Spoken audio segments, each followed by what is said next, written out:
RBC Ministries mempersembahkan Sorotan Iman Bab 8, Naomi, Hati yang Berduka. Selamat mendengarkan.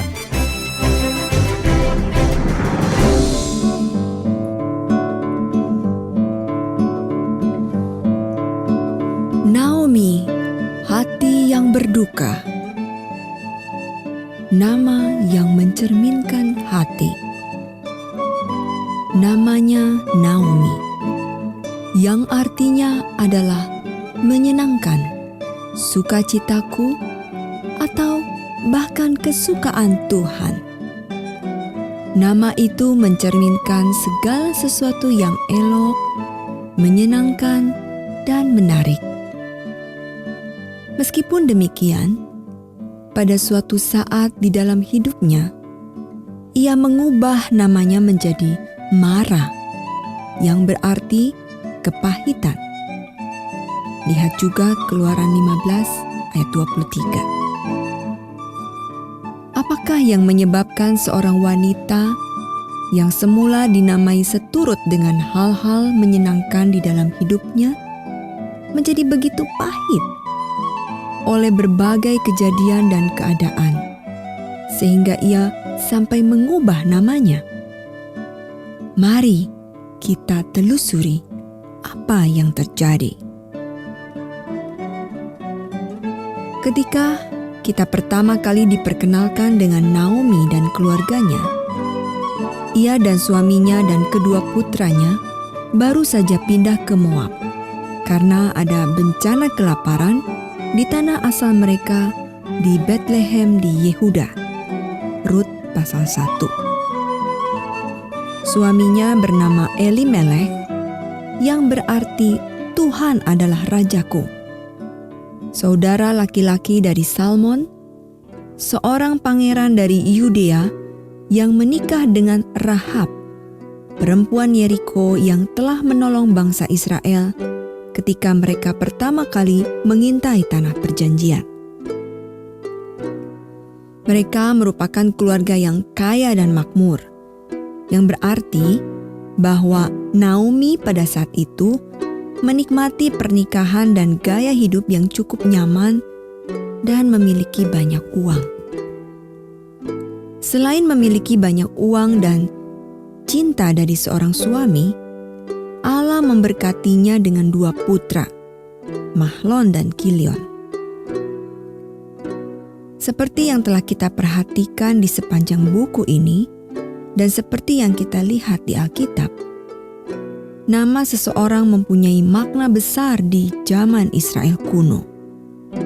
Nama dipilih dengan hati-hati, dengan maksud dan tujuan tertentu. Namun, mengapa Naomi dan Elimelek memilih nama Mahlon dan Kilion bagi putra mereka masih merupakan misteri. Sebab Mahlon berarti menyebabkan duka cita dan kesengsaraan. Sedangkan Kilion berarti merusak dan menyebabkan tangisan.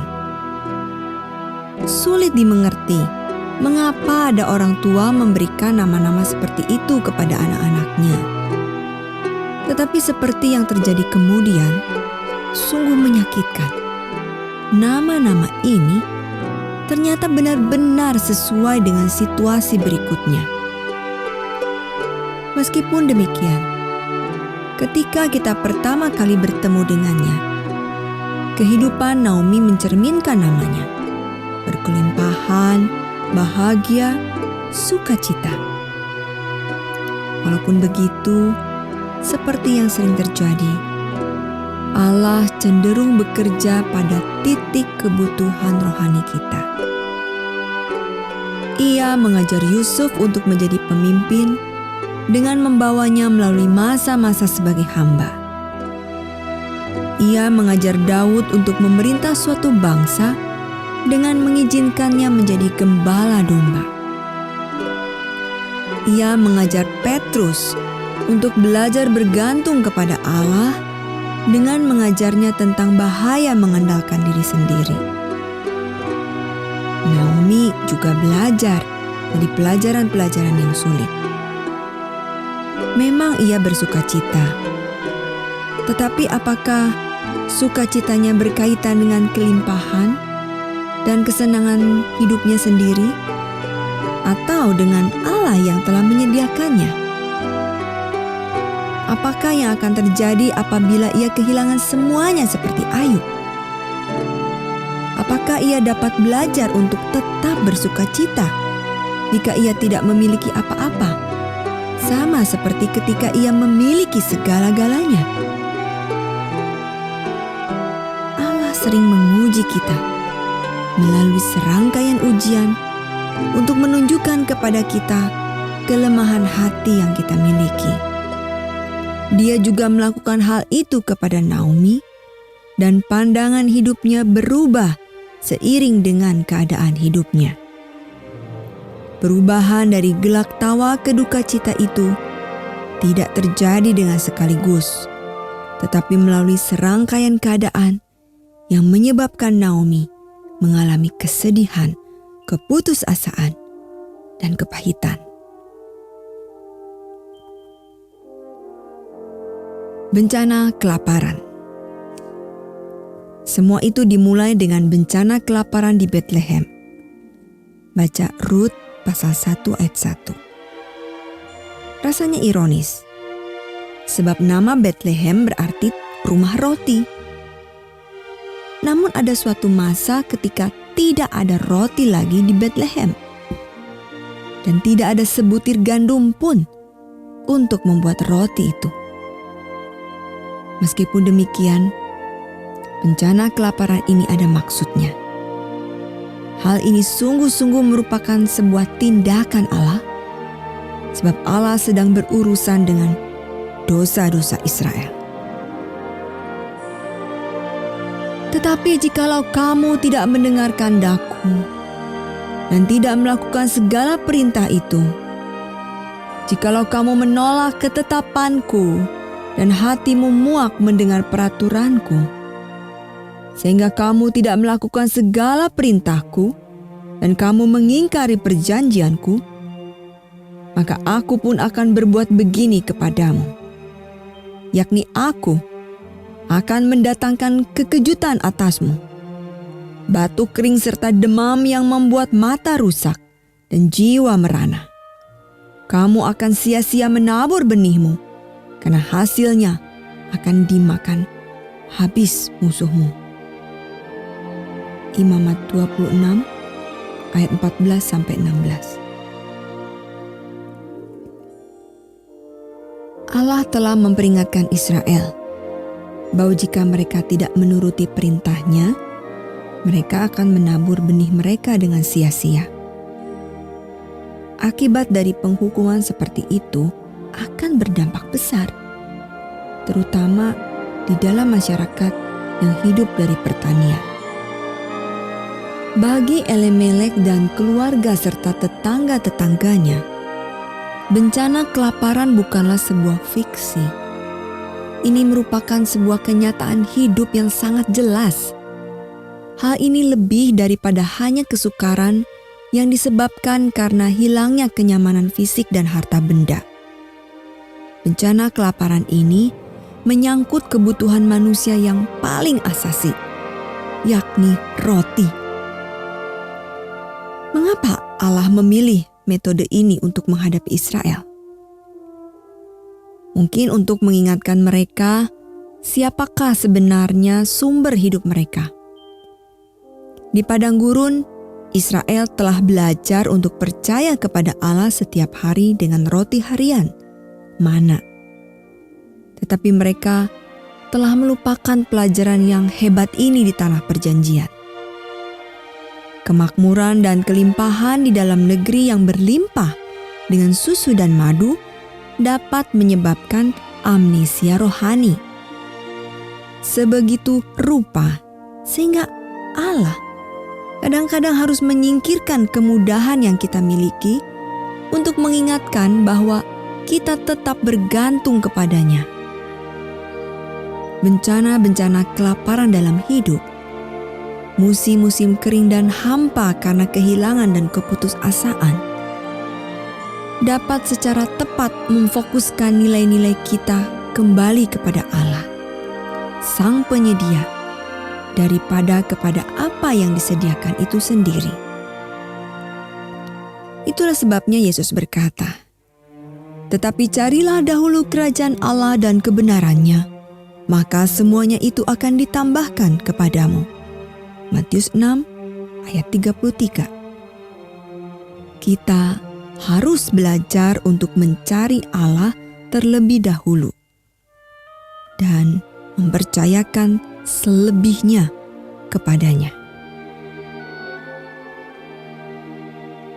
Peralihan. Oleh karena hebatnya bencana kelaparan itu, Elimelek memindahkan keluarganya dari Betlehem ke Moab. Baca Rut pasal 1 ayat 1-2. Wilayah Moab hanya sekitar 48 km dari Betlehem. Tetapi itu sudah merupakan wilayah yang asing sama sekali. Moab merupakan wilayahnya orang bukan Yahudi dan kafir.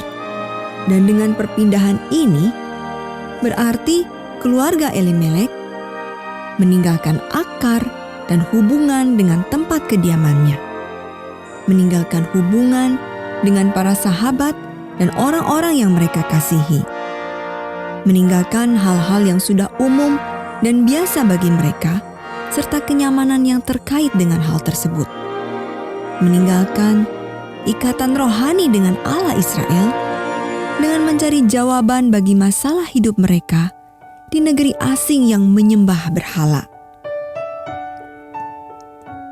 Ini hanyalah sedikit alasan mengapa kita takut pada perubahan.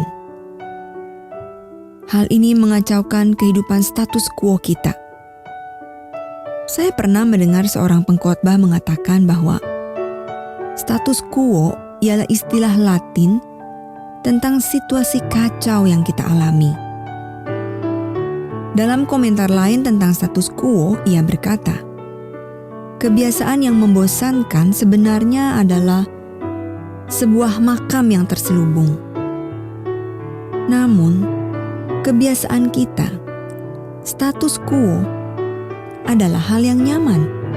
Dan mungkin karena itulah, kita sering mendefinisikan kesenangan terhadap hal yang sudah biasa kita jalani sebagai zona nyaman dan makanan nikmat.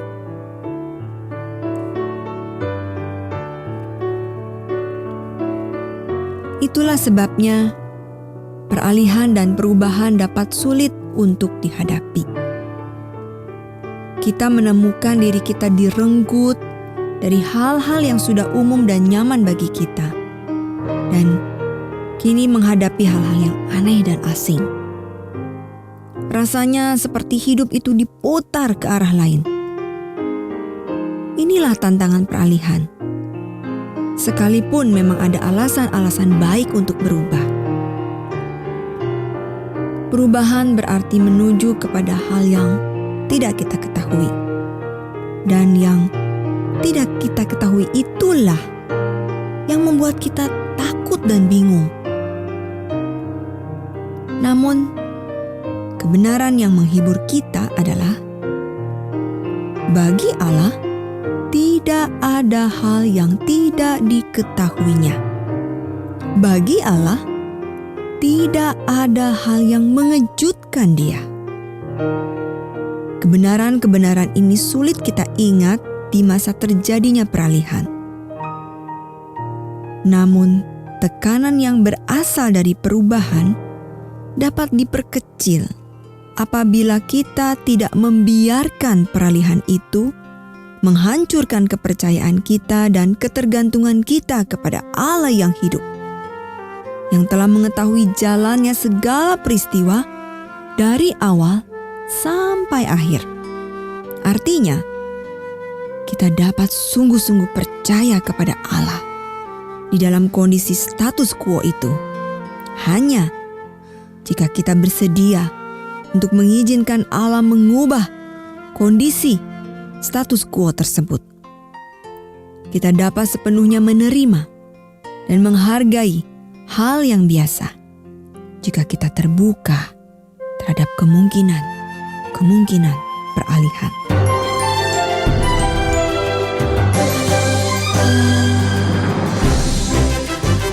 Anda masih bersama kami dalam Sorotan Iman bersama RBC Ministries.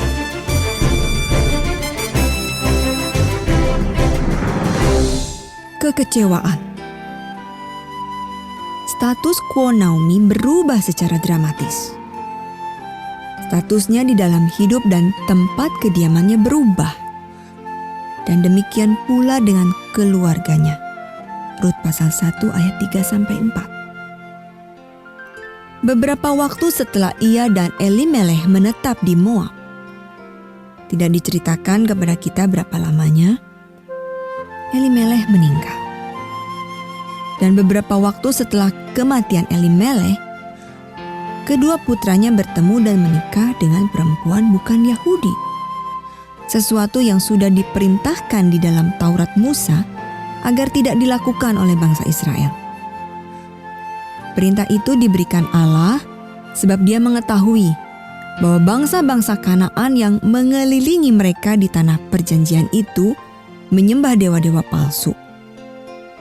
Dengan menikahi orang-orang dari suku-suku tersebut, bangsa Israel akan dikuasai oleh pengaruh kafir mereka.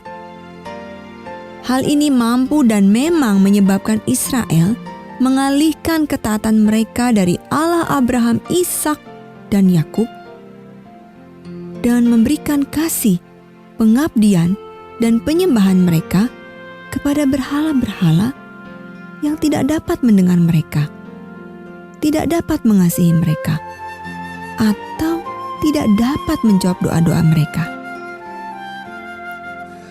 Pengaruh kafir semacam ini kemudian berakibat pada generasi-generasi yang akan datang dan mungkin menemukan puncaknya pada masa Raja Ahab dan istrinya Isabel, seorang nabiah dewa Baal. Menurut ajaran hukum tradisional Israel, orang tua Yahudi mempunyai 3 tanggung jawab bagi putra-putra mereka. 1. Mengajarkan Taurat Musa dengan tujuan agar mereka memiliki hidup yang dibangun di atas kebenaran. 2. Memberikan pekerjaan dengan tujuan memperlengkapi mereka agar mereka memiliki kontribusi yang berguna kepada masyarakat. 3. Mencarikan istri yang cocok agar dapat meneruskan nama keluarga. Perempuan-perempuan Moab yang bukan Yahudi ini tidak sesuai dengan definisi istri yang tepat. Mereka adalah perempuan-perempuan yang dianggap terlarang bagi laki-laki yang beriman kepada Allah. Karena itu, Naomi menghadapi apa yang ditakuti oleh semua orang tua. Bahwa kepedihan dan duka cita kita yang terbesar dapat berasal dari anak-anak kita sendiri. Suami Naomi meninggal, putra-putranya tersesat. Ia berada di negeri asing, sendirian, kecewa, dan terpencil. Menjalani hidup yang memperolok dengan kejam hari-harinya yang dulu pernah penuh sukacita. Kehilangan. Naomi kehilangan suaminya karena kematian dan kehilangan putra-putranya karena menikah dengan perempuan-perempuan Moab. Namun, ia segera menghadapi kepedihan hati yang lebih berat. Sebab di tengah-tengah duka citanya karena kematian Elimeleh dan pilihan-pilihan Mahlon dan Kilion yang mengecewakan, kedua putranya itu meninggal dunia. Rut pasal 1 ayat 3-5. Kita tidak mengetahui berapa banyak waktu yang berlalu antara pernikahan dan pemakaman anak-anaknya. Tetapi hal itu tak begitu penting. Kepedihan tetaplah kepedihan. Dan ada sesuatu yang bahkan lebih tak wajar dan menyedihkan apabila orang tua yang harus menguburkan anaknya. Tidak seharusnya demikian. Anak-anaklah yang seharusnya menguburkan orang tua mereka. Itu hal yang wajar. Menguburkan anak Anda sendiri berarti menanggung beban yang tidak terbayangkan. Betapa tragisnya perubahan hidup yang dialami Naomi. Ia sungguh-sungguh kehilangan segalanya. Dari kehidupan yang nyaman ke kehidupan yang asing dan menderita. Dari rumah yang dipenuhi dengan kasih dan sukacita ke rumah kosong tanpa kehidupan. Sebuah kehidupan yang memerlukan harapan. Di tengah-tengah pergumulannya yang disertai dengan rasa kehilangan yang pahit, Naomi juga memperoleh berkat yang berarti, tetapi ia belum menyadarinya. Ia juga diberkati dengan seorang sahabat dari tempat yang paling tidak diduga-duga. Orang itu tidak lain adalah Ruth, menantu perempuannya dari Moab. Sahabat sejati adalah sahabat dari hati. Sahabat-sahabat yang memiliki pengabdian, belas kasih, perhatian, dan kepedulian kepada kita melebihi kepedulian mereka kepada diri mereka sendiri. Banyak orang beruntung mempunyai 1 atau 2 orang sahabat sejati sepanjang hidup mereka. Beberapa orang bahkan tak mempunyainya. Sebagian besar hidup mereka dilewati dalam keterpencilan, merasa sendirian di tengah kerumunan orang. Mungkin hal ini benar, sebab kita sering memandang persahabatan dengan anggapan yang keliru. Alih-alih memasuki persahabatan dengan melihat apa yang dapat kita berikan atau apa yang dapat kita lakukan bagi orang lain, kita cenderung mengukur dan menimbang nilai hubungan itu dari manfaat apa yang dapat kita peroleh darinya. Untuk menjadi sahabat, Anda pertama-tama harus menunjukkan sikap yang bersahabat, seperti kata Amsal pasal 8 ayat 24. Kita tidak dapat mementingkan diri sendiri dan terus-menerus iba pada diri sendiri. Jika kita ingin memiliki sahabat-sahabat sejati, sebab sikap tersebut akan menghalangi kita untuk memberi diri sepenuhnya. Kristus sendiri menyatakan kedalaman hal ini ketika Dia berkata, "Tidak ada kasih yang lebih besar daripada kasih seorang yang memberikan nyawanya untuk sahabat-sahabatnya." Yohanes pasal 15 ayat 13. Intinya sederhana saja. Anda harus bersedia memberikan diri Anda sendiri untuk menjadi seorang sahabat. Menantu Naomi, Ruth, telah belajar akan hal ini. Dan kita melihat penghiburan dan semangat sejati yang dibawa oleh persahabatan itu di dalam teladan yang diberikan Ruth. Di dalam kehampaan dan kehilangan yang dirasakannya, Naomi bersiap-siap untuk pulang ke Bethlehem dalam upaya untuk menemukan penghiburan dan kelepasan dari negeri yang mendukakan hatinya itu. Ketika bersiap-siap hendak pergi, kedua menantunya menawarkan diri untuk pergi bersamanya, tapi ia menolak tawaran mereka. Keduanya masih muda, dan setidak-tidaknya mempunyai kemungkinan meraih masa depan. Sedangkan ia sudah lelah dan hatinya sudah dipedihkan oleh hidupnya sendiri. Selain itu, akan sangat sulit untuk menjelaskan keberadaan kedua menantu kafir ini kepada para sahabat dan sanak keluarga yang masih tetap tinggal di Bethlehem. Memang lebih baik jika kedua perempuan ini tetap tinggal di negerinya bersama dengan bangsa mereka sendiri.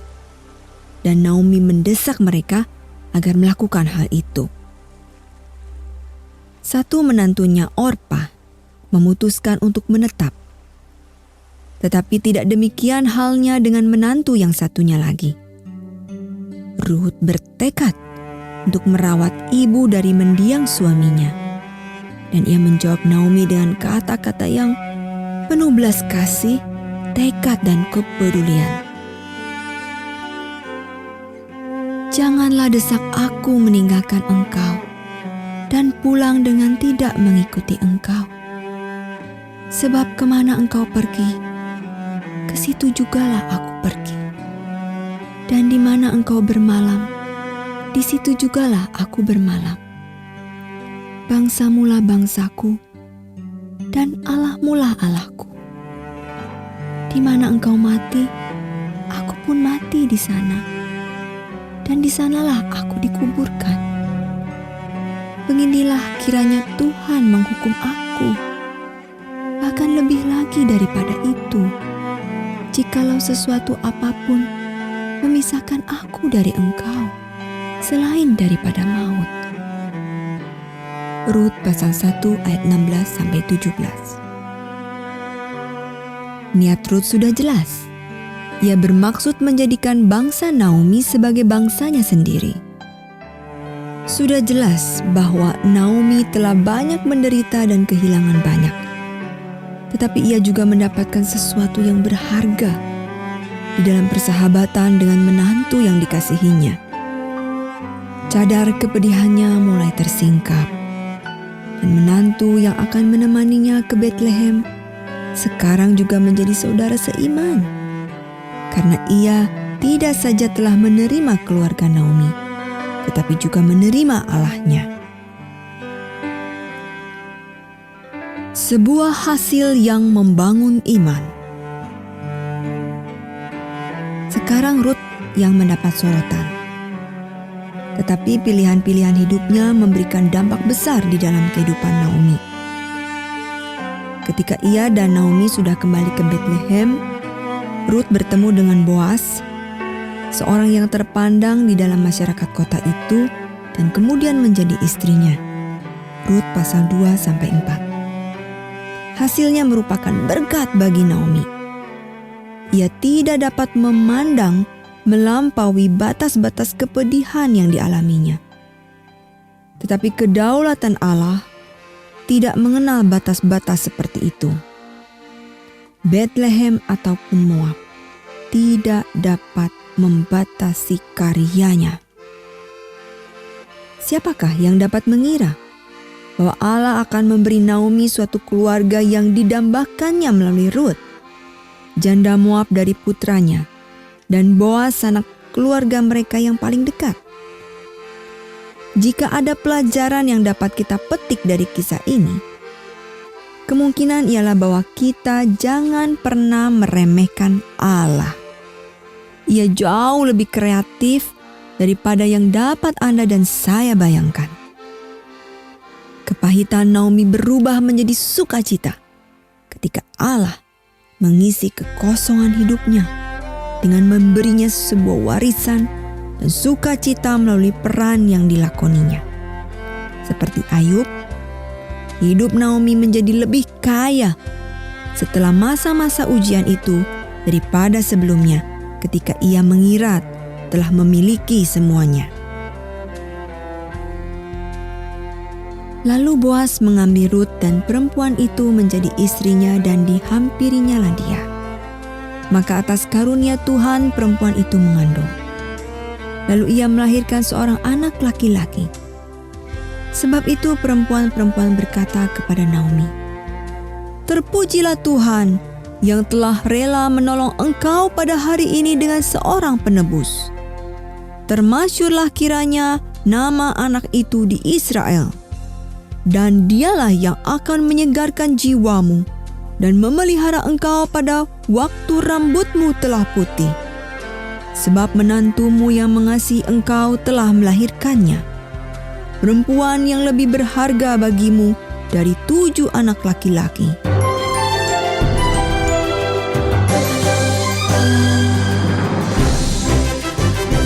Anda masih bersama kami dalam Sorotan Iman bersama RBC Ministries.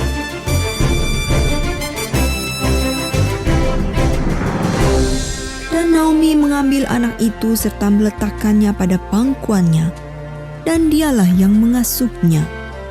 Dan tetangga-tetangga perempuan memberi nama kepada anak itu, katanya, "Pada Naomi telah lahir seorang anak laki-laki." Lalu mereka menyebutkannya namanya Obed. Dialah ayah Isai, ayah Daud. Rut pasal 4 ayat 13-17.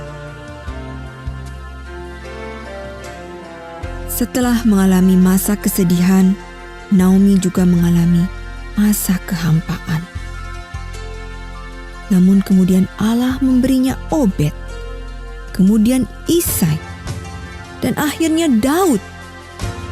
Sungguh hal ini mengingatkan kita akan kebenaran firman Tuhan. Kita tahu sekarang bahwa Allah turut bekerja dalam segala sesuatu untuk mendatangkan kebaikan bagi mereka yang mengasihi Dia. Roma pasal 8 ayat 28.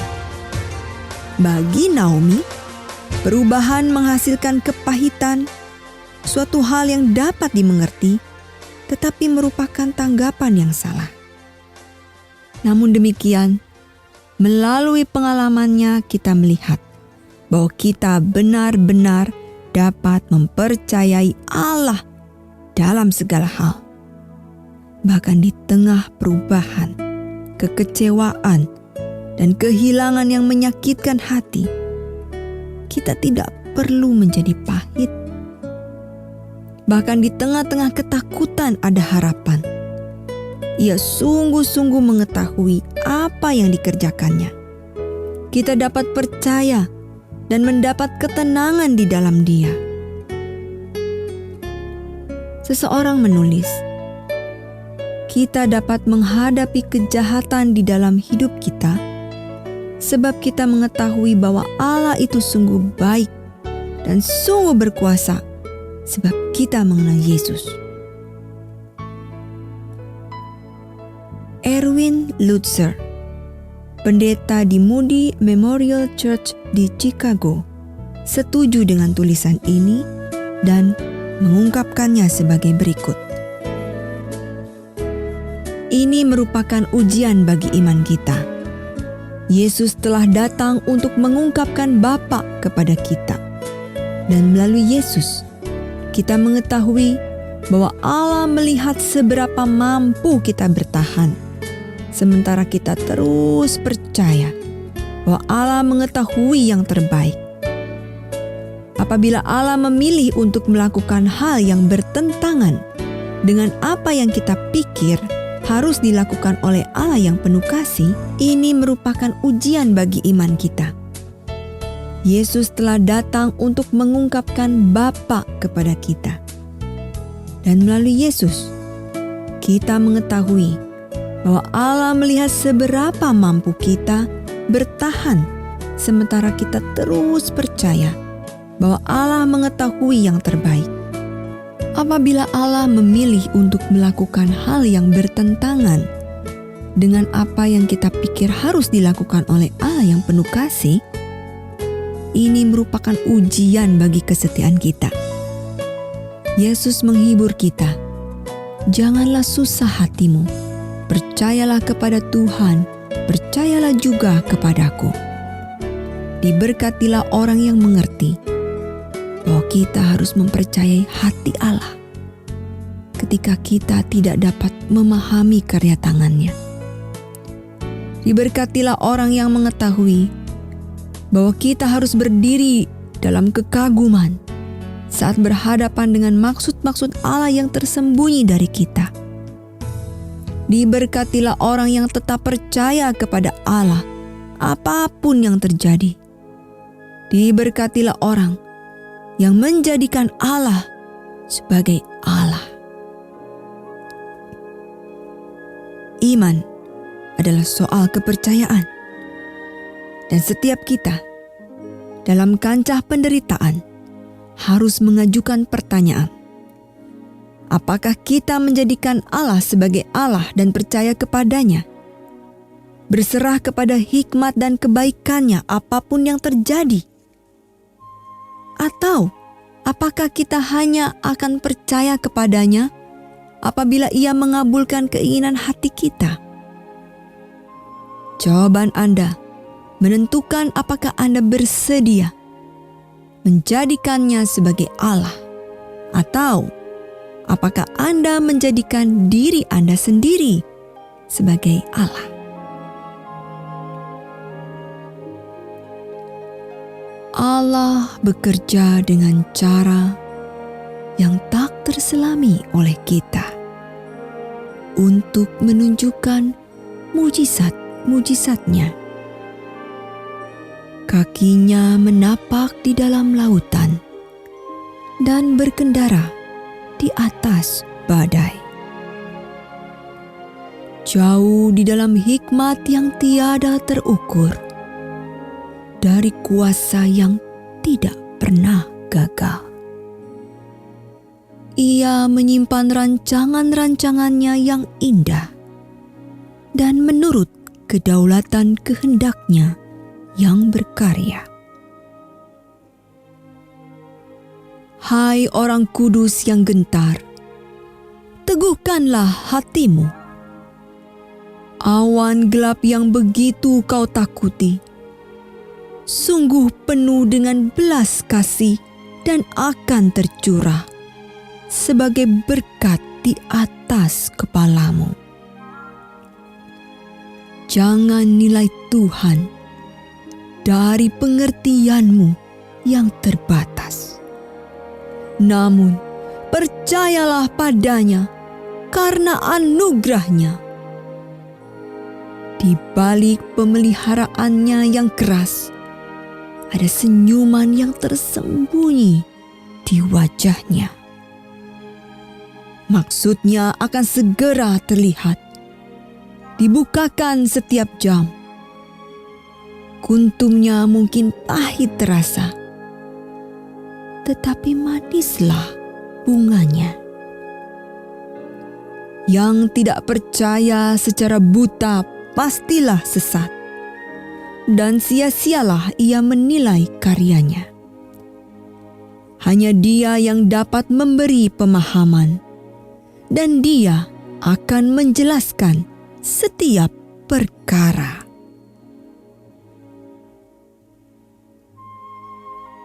Akankah Anda mempercayainya dan menjadikan Allah sebagai Allah? Akankah Anda membiarkan kepedihan mengarahkan Anda ke dalam perlindungannya, pelukan kasih-Nya yang kekal? Atau apakah Anda menjauh dari anugerah-Nya yang menghibur dan menopang?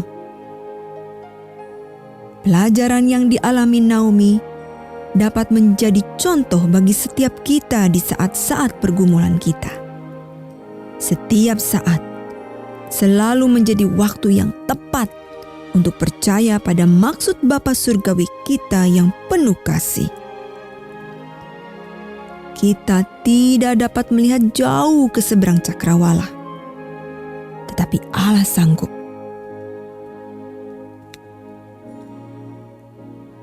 Prinsip-prinsip dari kehidupan Naomi.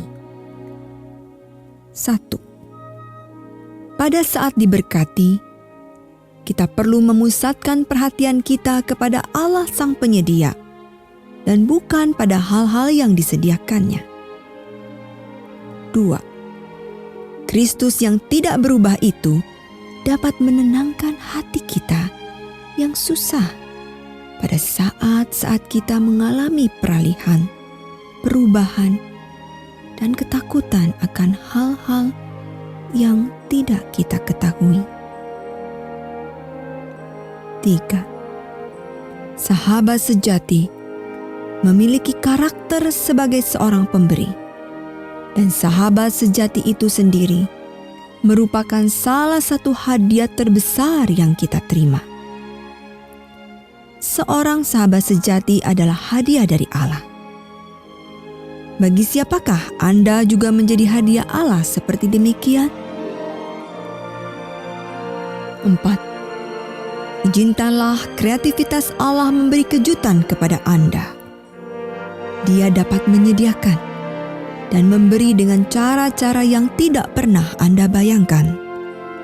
5. Bahkan di saat-saat paling sulit dalam kehidupan sekalipun, kita dapat percaya pada kebaikan Allah yang tidak pernah berakhir.